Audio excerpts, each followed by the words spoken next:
The broadcast is now starting. All attendees are in listen-only mode. Good afternoon, everyone. I'm the host of the webinar. My name is Karen Mann, and I have my team here, Sadita, co-chair webinar, and we represent Human Development and Leadership Division of American Society for Quality. This is a global division aiming to enrich the personal and professional lives of our members and non-members, the global community, to trump over current and future challenges. We continuously look for new speakers with the range of our body of knowledge, which can be found in our website. We host monthly webinars. If you are interested or know someone interested, we would be happy to review their applications. The Book of Knowledge can be found on our website, www.asqhdandl.org. Link is also shared on the left side of the chat box. Before we begin the webinar, let me go over the housekeeping and some webinar rules. If there is a question, please type your question section in the section and we will answer the questions as the time permits. Webinar will be held for 45 minutes and then we will have 15 minutes available for question and answer. If you want continuing education credit, 0.1 CEU, you have to be on the webinar for at least 40 minutes. You will receive a dedicated email from us, which you can save as PDF and send to ASQ to claim the credit. So let me introduce you, Babette. She's Ten Haken's 1 millimeter mindset speaking programs showcases how collaboration catalyzes purposefully personal development and business growth in today's digital transforming B2B and B2C environments. She creates a more engaging and profitable workforce, relentlessly focused on customer success and customer retention. Babette is a STEM design thinker, Six Sigma Green Belt, and voice of the customer facilitator. Forged by her background in new product developments, startups, market research, and sales. She's a member of Small Medium Enterprises, ASQ, SHRM, and National Speakers Association. Her professional speaker profile appears on the eSpeakers platform. Babette's Playbook of Collaboration Hacks, Do You Mean Business, is available on Amazon.com. Babette, the platform is all yours. Well, hello, everybody. I'm Babette Ten Haken of 1 millimeter Mindset, speaking programs, coaching, and consulting services. So I want to thank Karen and Sadita for inviting me to discuss the topic, which has become the fulcrum of my own professional career: purposeful, productive, and profitable collaboration. We should have some time at the end of today's presentation for questions. So I'm looking forward to continuing the conversation. However, if you want to further continue the discussion, this is how to get a hold of me. So without further ado, let's get started, shall we? How many of you have one of these handheld, portable, wireless communication devices? I can see you all looking at yours right now. The smartphone is a ubiquitous extension of how we work, isn't it? So would you be happy if I took away the smartphone you carried into the workplace today and replaced it with a device you used 7 years ago?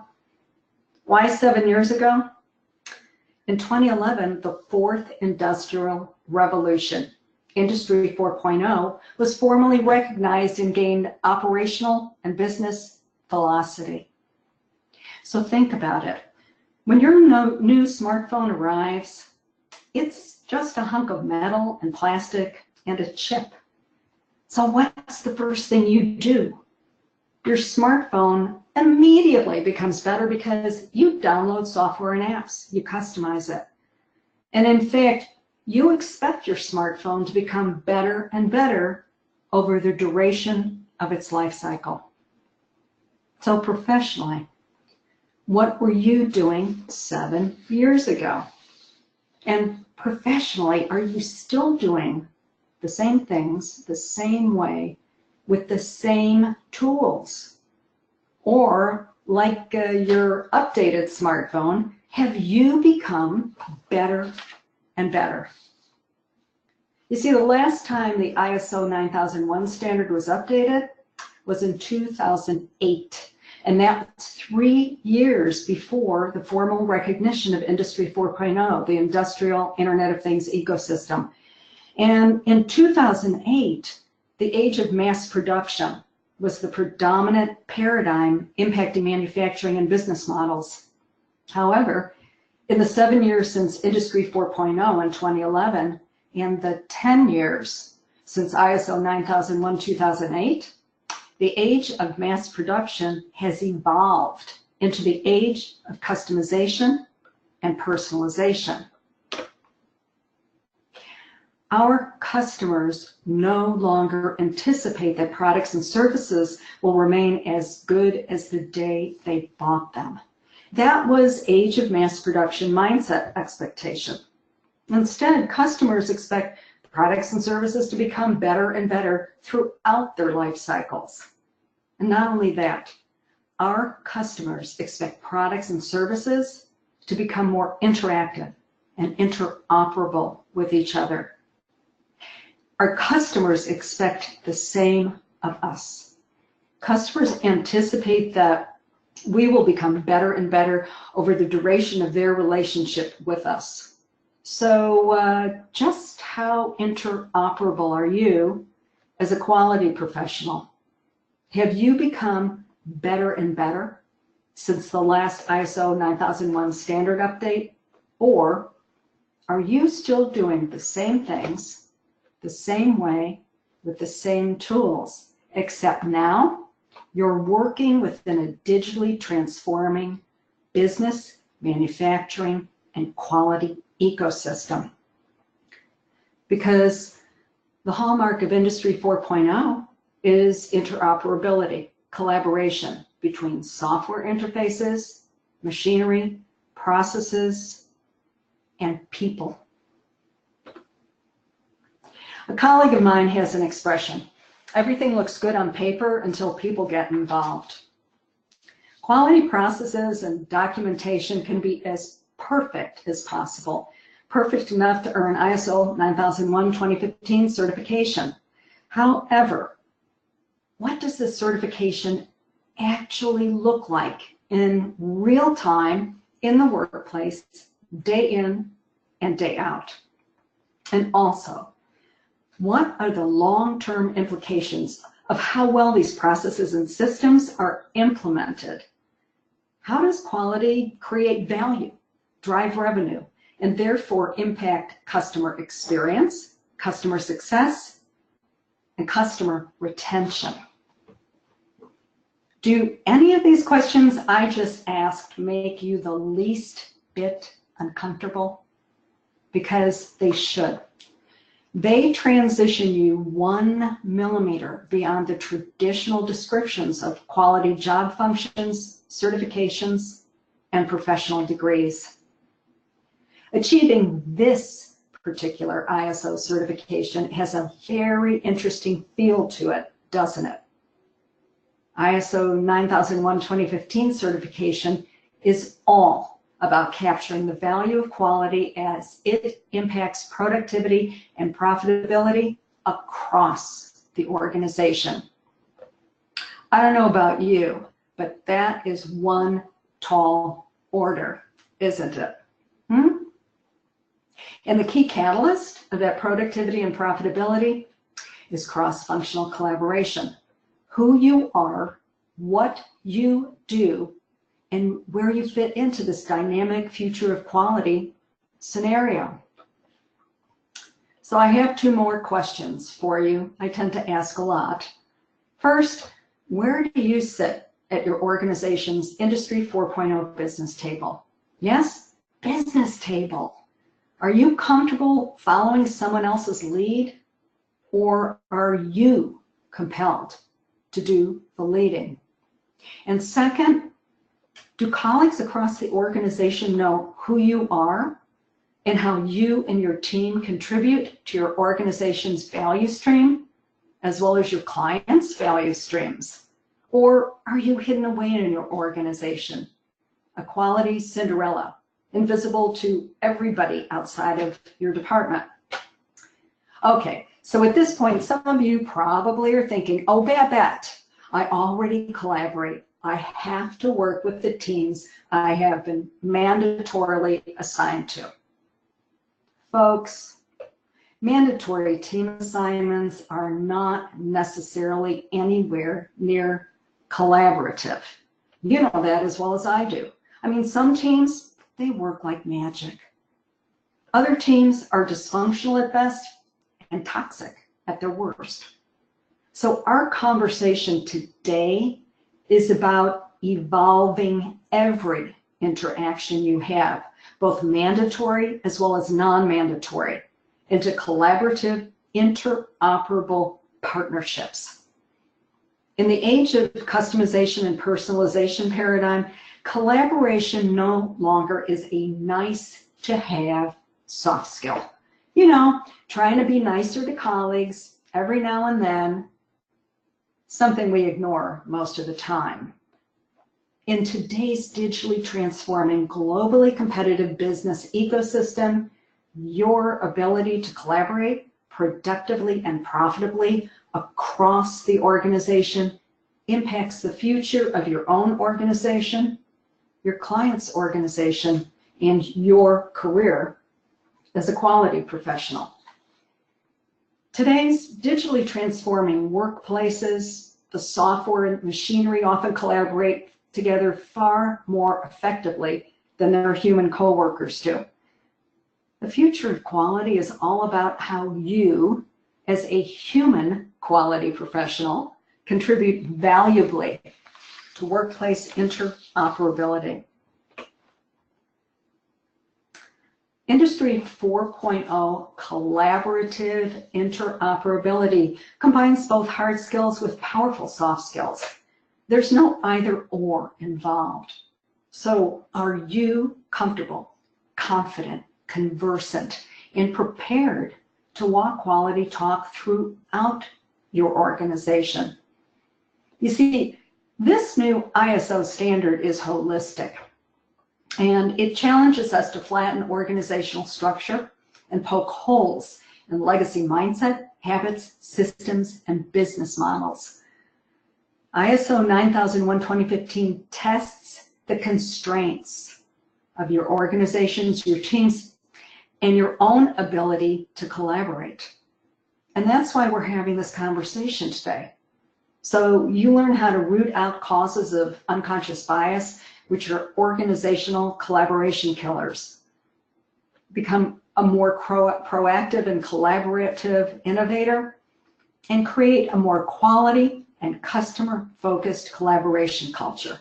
The two are not mutually exclusive concepts anymore. So Siddhita and I prepared 3 polls to get a better sense of who is on today's webinar. And let's dive right in. Do we have these polls ready? Yeah, I'm going to launch the first poll. Okay. And here it is. The question is, how many of your colleagues across the organization know who you are and what a quality professional does? So please go ahead and select one. Less than 25, less than 50, less than 75, and everyone knows who I am and what I do.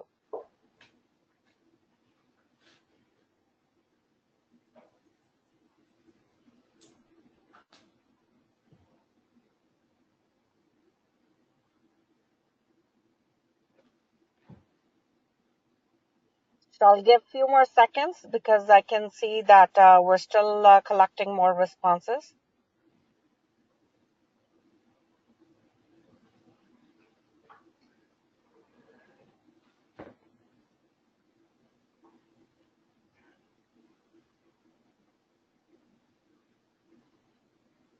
Okay. So I'm going to count to 5. I'm going to close. So if you're still deciding, please go ahead and mark it down. 1, 2, 3, 4, 5. I'm going to close the poll now so that you can see the results.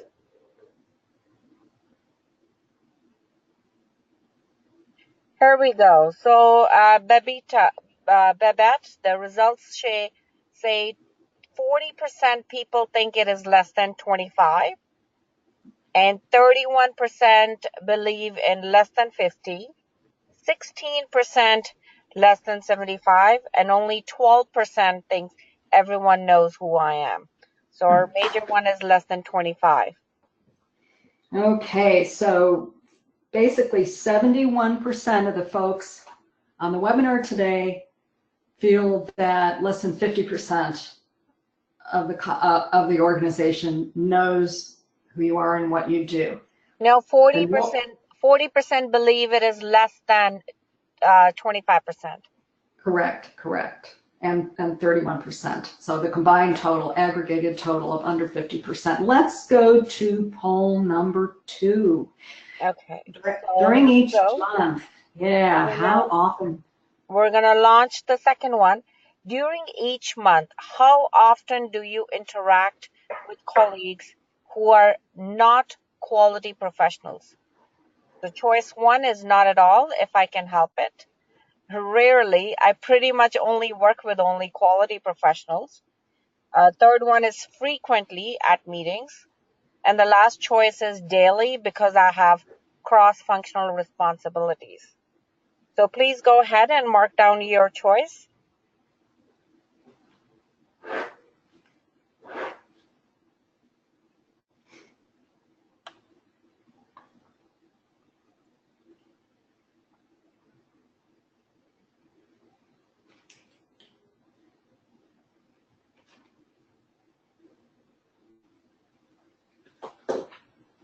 Okay, so in 5 seconds, I'm going to lock it down. Okay, locking it down. Oh, wow, I'm still getting another 5% in last 5 seconds. That was quick. Okay, locking it and sharing the results. So 0% fall into the category not at all, 8% rarely, and 18% frequently. And the winner is 73% interact daily because they have cross-functional responsibilities. Awesome. Thank you so much. Then you'll enjoy poll 3. So the third one is on your screen now. What role do you typically take when interacting with colleagues outside of quality? Choice 1, tactical and reactive, fix, test, pass, and strategic, innovative, and predictive, deliver, discuss. So please go ahead and mark down your choices.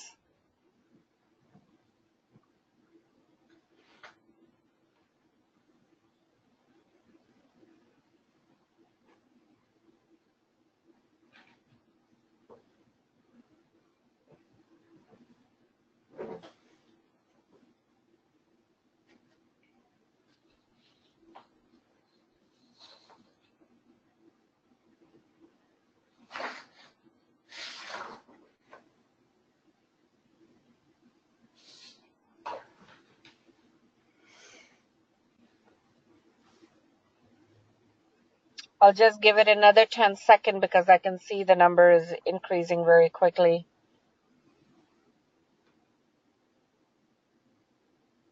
And thank you to everyone. The participation in the poll is really encouraging and gives us a better picture of the audience and how the speaker can help in the discussion. So I'm going to lock it down. Very interactive. Locking it down in 10 seconds.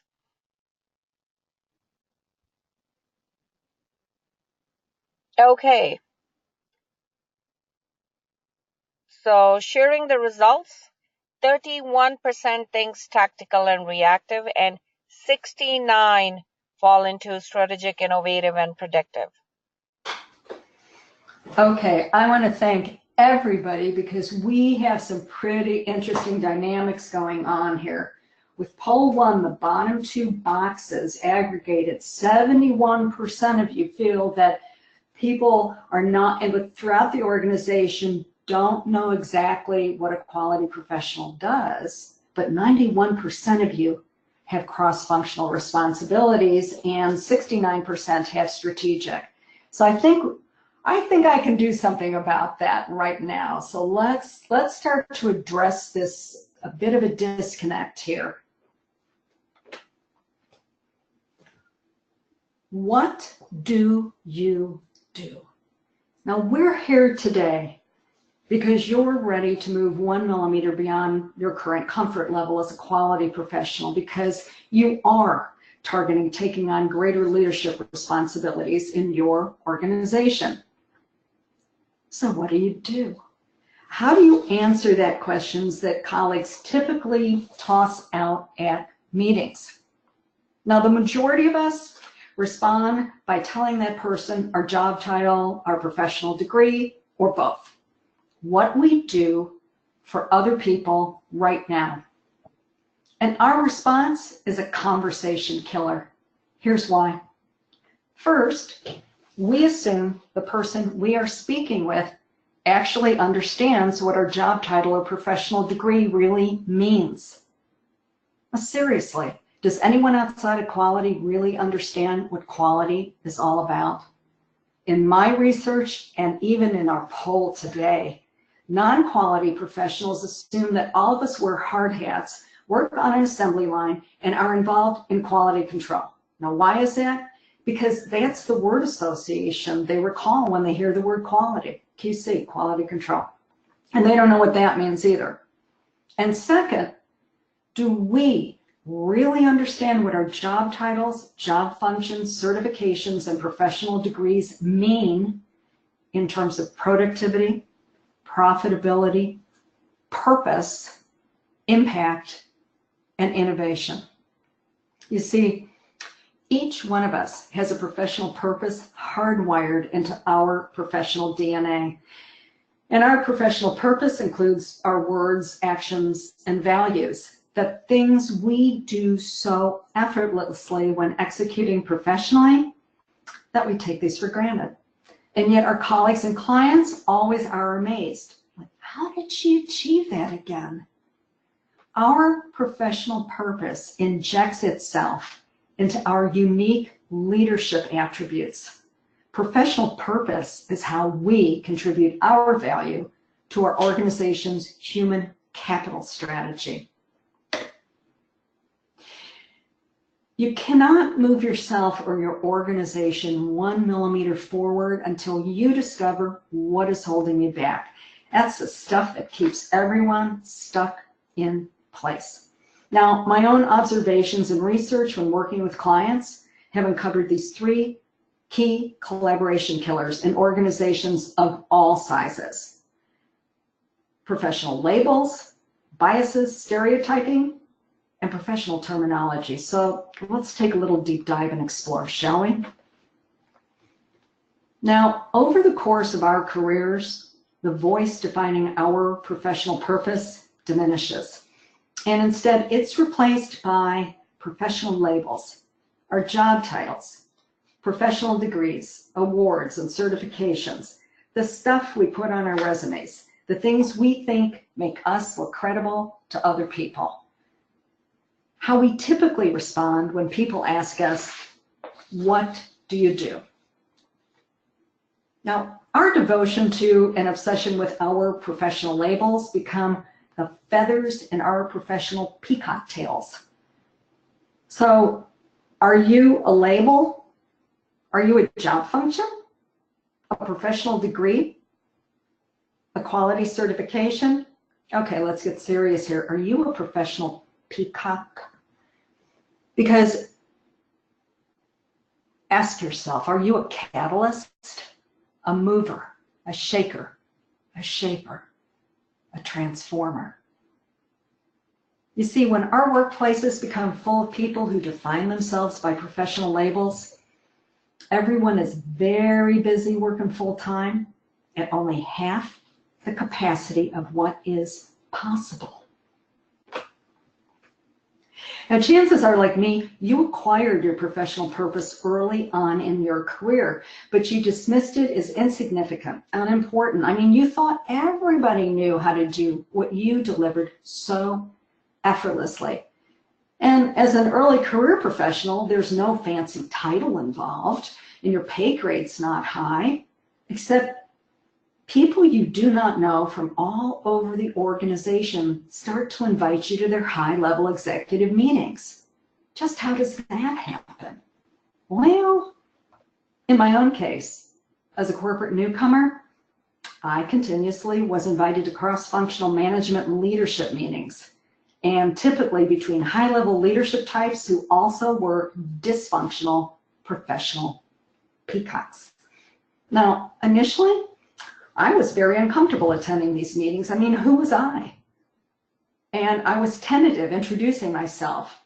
I would say, oh, my boss told me I was needed by this team because I can get people who normally do not get along very well to start collaborating so they function together very well indeed. Well, over time, based on profitable team results and feedback, I started to take this particular skill set and myself and my value seriously. And so I introduced myself from then on with my professional purpose, not my job title. I leveraged collaboration to catalyze professional innovation, workforce engagement, and customer success. And for those of you that have heard me speak and have worked with me, you'll find out that is how I always answer the question, what do you do, Babette? My managers and leaderships recognize my professional purpose long before I did. And so do your own managers and leaders. They already value your professional purpose as a key component of organizational productivity and profitability. So isn't it time for you to capture your professional purpose too? I mean, think about all the roles you play and the outcomes you produce so effortlessly. Think beyond your professional labels. What is your professional purpose as a quality professional? A second factor, which becomes a real collaboration killer, is our professional behavior. With our functional roles, do we make it easy for colleagues and clients to commoditize us based on their experiences with other STEM or quality professionals? Do your non-technical colleagues stereotype you as a character from the Big Bang Theory? From Dilbert? Well, are you? I mean, when people stereotype each other, there's very little collaboration going on. And the third factor which kills collaboration is rooted in our word choices and the pace and cadence of professional conversations. Critical thinkers, like STEM professionals, tend to lecture to everybody. And these incredibly dry conversations are full of words at least half the room does not understand. But colleagues outside of STEM disciplines, the ones you collaborate with across the organization, they're too intimidated to admit they don't know what you're talking about. So we turn them off, they tune us out, and this form of unconscious bias involves professional intimidation. The only thing we communicate is that we are smarter than they are. So what's the profitability of perpetuating professional intimidation in ISO 9001:2015 environments, or any workplace environment? And trust me, it works both ways, admittedly. Marketing and sales lingo are full of buzzwords and business spiel. And these words and conversations typically lack substance, especially to critical thinkers like STEM professionals who look for specifications, design details, scientific facts. How frequently do you, as a STEM professional, lose patience and start circling your prey, relentlessly questioning business colleagues, trying to force them into a degree of specificity, clarity, and logic that they simply aren't trained in. But they could be, you know. So there's very little profitable collaboration when us versus the mindset is perpetuated in the workplace. And finally, let's not forget all of those discipline-specific acronyms we spray around during our professional conversations. Who knows what they all mean? When our colleagues do not understand what we are saying to them, they do not understand what we can do for and with them. So let me ask you the question again.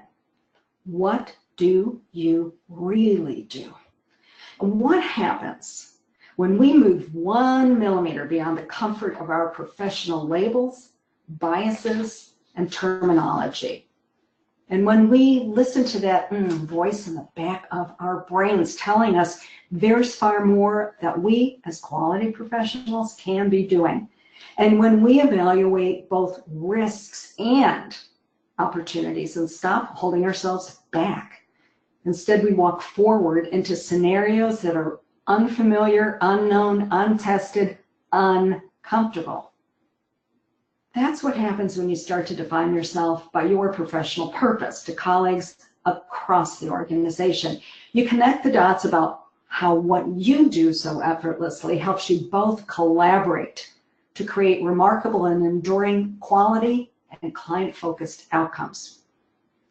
No one delivers to our organization's value stream with the same professional purpose that each one of us always brings to the business table. What is your professional purpose?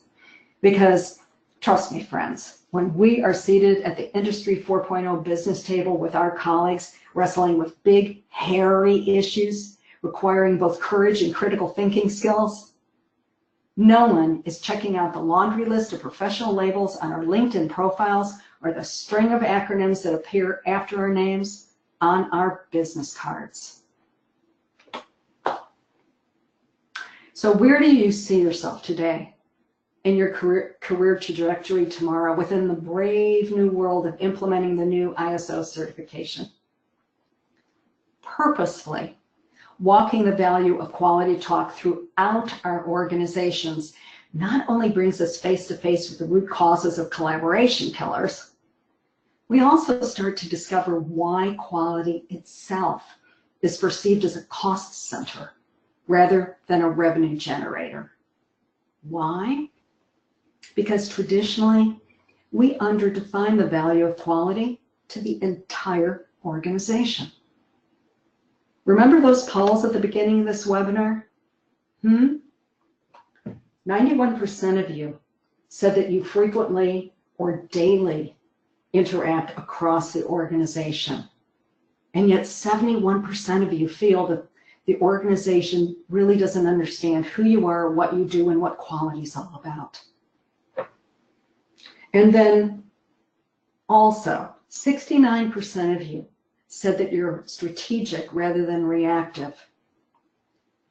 However, when you are called in to fix things, how frequently do you interface with business colleagues, decision makers, and the folks signing contracts? How frequently do you cross the operations business abyss and really firmly take your seat at the business table? This traditional fixer role for quality gets quality good and stuck being labeled as a cost center. And then what happens to your output? How is the value of quality contributions perceived and translated? By whom and to whom? Are you leaving the definition and value of your own professional purpose in the hands of other people, people who are not, at least currently, comfortable, confident, conversant, and prepared to talk about the value of quality as an organizational revenue generator? How many colleagues outside of quality really understand what a quality professional does? Think about it. Do they ever experience how what you do helps them better serve external customers? Quality tools, processes, and mindset are not static. They're not an end in themselves. These tools become dynamic when we translate their value across the organization. When we showcase how quality tools, processes, and mindset allow us to innovate, combining risk and opportunity assessment to better serve each other and our external customers. Walking ISO 9001-2015 quality talk with a customer focus catalyzes your quality toolkit to become more productive, profitable, purposeful, impactful, and innovative. One of the best ways to walk the value of quality throughout the organization is to capture the qualitative and quantitative voices of customers. Holistically correlate their stated and unstated needs with their impact on customer experience, customer success, and customer retention. That's how you cross the abyss between business and ops. Why? Because depending on where we all sit around our organization's business table, customer experience is perceived, measured, and interpreted differently. And these differences create communication disconnects, which easily become collaboration killers.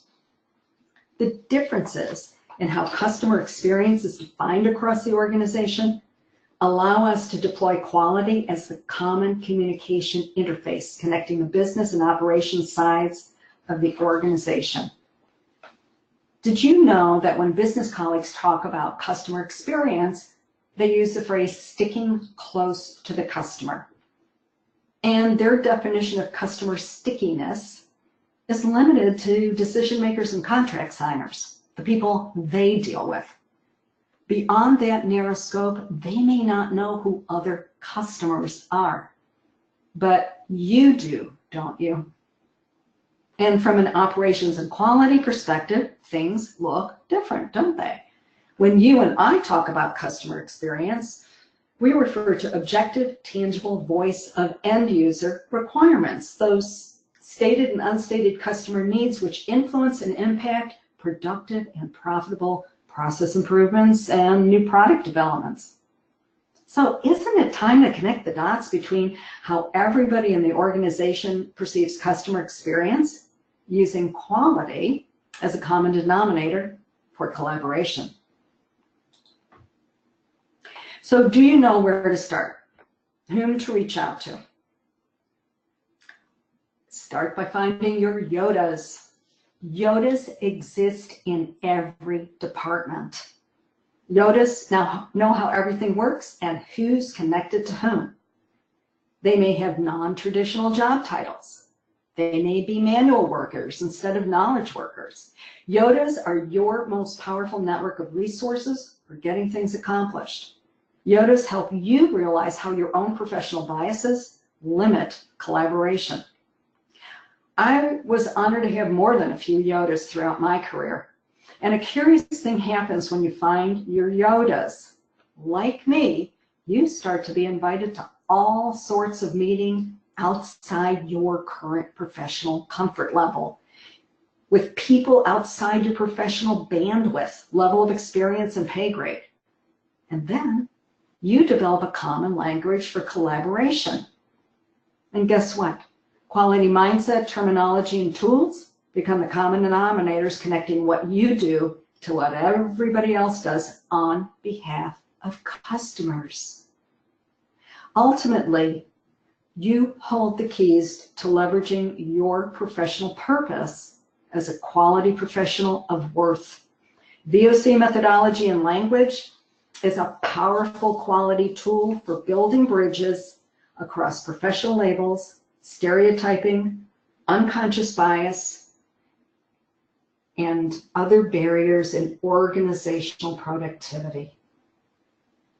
Put that way, VOC methodology is far more powerful than just being another nice to have soft skill, isn't it?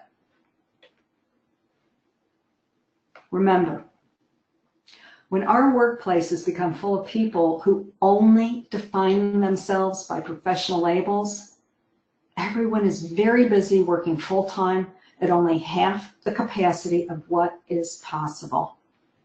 You see, yesterday's ISO 9001-2008 age of mass production differentiators are today's basic product and service requirements. This is Industry 4.0, ISO 9001-2015, and the age of customization and personalization. That's the paradigm. The table stakes have changed. Your customers' minimum viable expectations are that everybody's products and services increase efficiency, eliminate waste, reduce downtime, and create high quality output. So things are not quite where we left them at the last ISO standard update, are they? That's where you come in tomorrow. Where will you choose to sit at your organization's transforming business table? And will you remain content to follow somebody else's lead? Or does your professional purpose compel you to start to take that lead? What purposeful voice will you deliver within this dynamic, collaborative, and complex conversation? Focus on the profitability of quality when collaborating to better serve customers. Develop a more balanced approach when weighing both risks as well as opportunities in making decisions, because you now understand the impact of what you do on your own organization as well as your clients' organizations. Evolve into a cross-functional, collaborative, engaged quality leader within your own organization. Become more comfortable, confident, conversant, using a more simplified set of terms and a common structure for problem solving. And that's important because often there are multiple management systems in place with mixed service cultures. And as a result, be more prepared to translate the impact of quality collaboration into quantifiable, measurable, customer-focused outcomes, impacting customer experience, customer success, and customer retention. It's my sincere wish that today's presentation makes a difference to each one of you.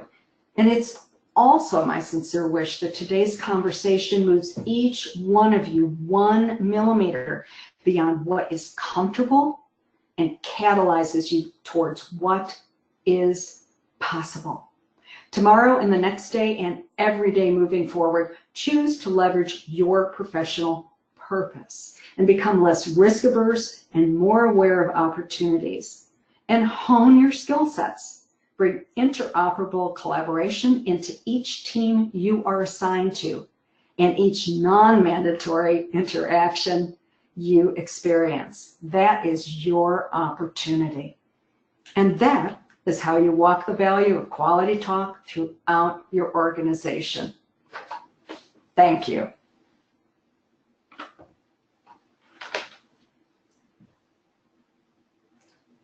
Thank you, Any Babette. questions? Mm-hmm. And there is plenty of ways to find her. So we will be sharing the presentation for those who want to reach out and stay connected. We do have a question about going back to the poll itself. Is there any correlation that you're expected to see? It felt to me that the responses were a bit contradictory, which kind of made me wonder a little bit. I did notice, as you mentioned, the percentage of the people who do feel that they are inclusive in the way we work, they work, of the participants. At the same time, they're saying that many of the people who they work with, they don't know what they do. So yeah, I don't want to jump into conclusions, but is there any lack of awareness here, like self-awareness, or do you feel we don't do a good job to transfer also outside? What do we do instead of always waiting from outside? Sita, how many how many people participated in the poll? What's the N, by the way? I wanted to get an idea. It was a very high percentage. I didn't take note on all of them, but I've seen 82%, and so that's why it was pretty high participation. And having 90 plus people attend the webinar on collaboration, to me, it sounds like, aren't we all adults? Shouldn't we already know that we need to collaborate? What is it, like in your experience, that we're lacking? Like, why do we need to sit here today and talk about collaboration? Are ISO having to build a regulation on it? Are we coming out of traditional management? Personally, I think the 9001 2015 reg is just amazing. I mean, it's really gutsy. And my work, obviously, I love to connect the shop floor to the C-suite, and you know, that's an ambitious undertaking, but I think it's just spot on for the digitally transforming workplaces. I did expect the results from poll number 1. Yes, people do not know who quality professionals are or what they do. So, I mean, that was completely expected rather. With poll number 2, though, I was a little bit surprised at the high incidence of the top 2 boxes, that 91% of people say they interact cross-functionally as part of their daily work functions. So I will bet, and 69% say that they are strategic. So I would imagine tomorrow when you go to the workplace with all of these frequently and daily interactions, considering what we've talked about today, I think there's a conversation there's a gap in conversation that you can really start to be having with them. And quite honestly, it starts with, do you understand what I'm talking about? In a nice way. You know, is this clear? Or when you start to present yourself, you don't have to dumb yourself down, but what is a more simple way that I can say what I need to say so everybody around the table understands, because they have insights to share with you too. Far too often when I work with teams and organizations and we start utilizing this methodology during my workshops, there's this point where there's a pause, everybody leans in towards the center of the table and says, I didn't know you knew how to do that.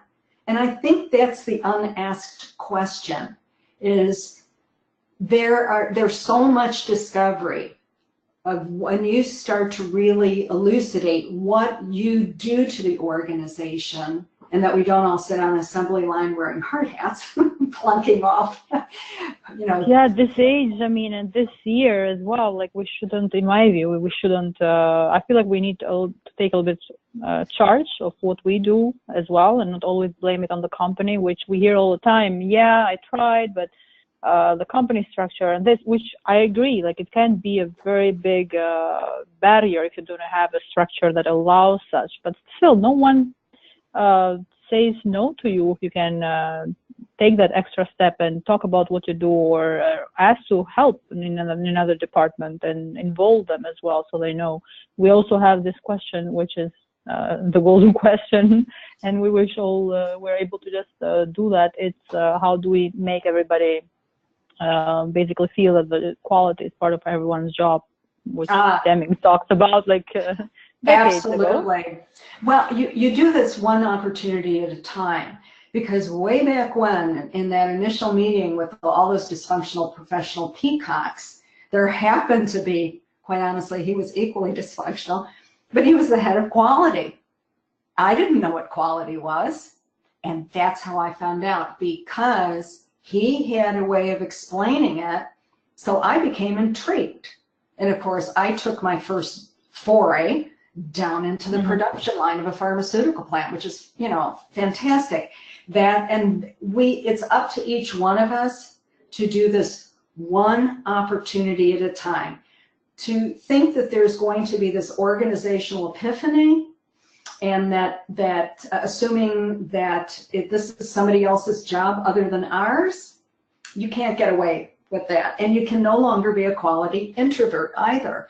So every day in the workplace, even on a one-on-one or a team-based basis, we have an opportunity to explain ourselves differently, to listen less skeptically, to cut our business colleagues a little bit of slack, to showcase what quality tools are all about, to catch ourselves about to throw out another acronym, and to make sure that people understand what we do, and most importantly, how what we do interacts with what they do, because they've got the same thing going on in their job. They're pretty much sequestered in silos. Everybody pays lip service to collaboration, but again, they don't. And there are people across the organization on the business side of the coin, quite honestly, that have high technical acumen, and they're just as frustrated as you are, and they want an opportunity to have that wonderful collaboration where everybody's brain expands. And so your mission tomorrow is to have that conversation with one person, because that one person is going to be the person you ask, is there somebody in your department that I need to speak to that might help me understand whatever it is? And guess what? That's how you find your Yodas.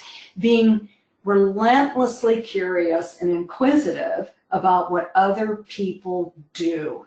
And that's also how we break down walls which intimidate and impede collaboration.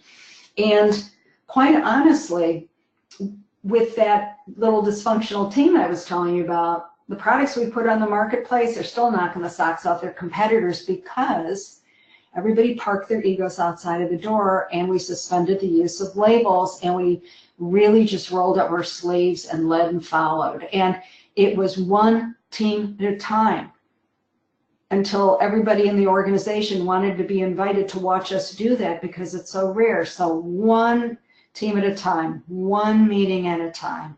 And gradually, that is how you seed things. That's how you shift paradigms, because eventually what you're doing achieves critical mass in the organization. So. Correct. And you mentioned one person at a time, and which kind of resonates to what Levin's change management basically modules are. There are different approaches he talks about, and one of them is exactly what you're talking about, which is use advocates. Like that's the starters. Of course, that has to come with some sort of structure of the company or leadership that allows and enables, facilitates that, because for me, it has been easier because we didn't even have a quality department in specific when I got involved in what they call quality now, but to me it was just like a way of working, you know. So it came it was an inner drive.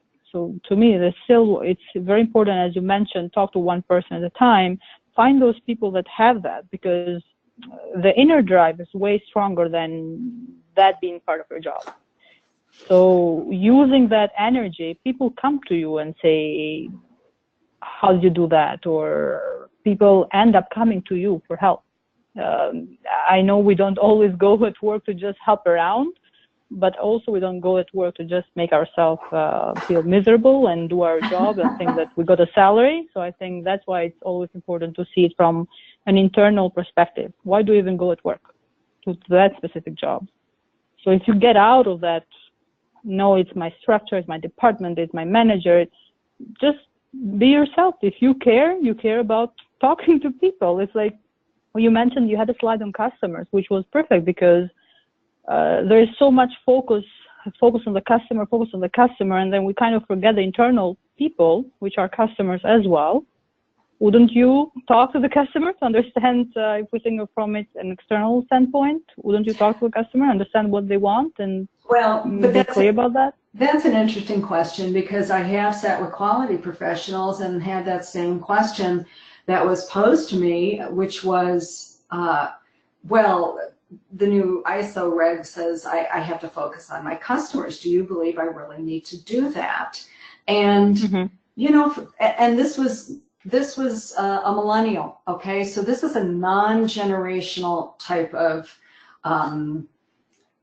issue. And I think that for some quality professionals, this requirement is a big surprise that it's not just talking about it, it's really talking about those external customers. On the business side of the equation, very few of the business people actually take their cross-functional colleagues in operations out on sales and marketing calls. So there's a brave new world about voice of end users for the sales and marketing colleagues to discover, as well as the voice of contract signers, CEOs, and decision makers. So I think that that's going to be really important. The other thing, there's a big trend going on right now with Deloitte studies and the Gallup studies as well on workforce engagement. And this is a buzzword.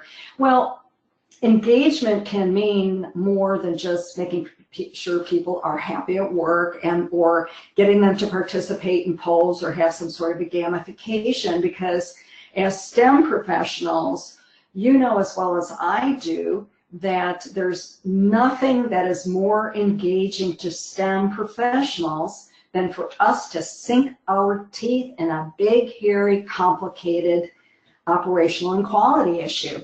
I mean, that's how we engage each other. But I will tell you something.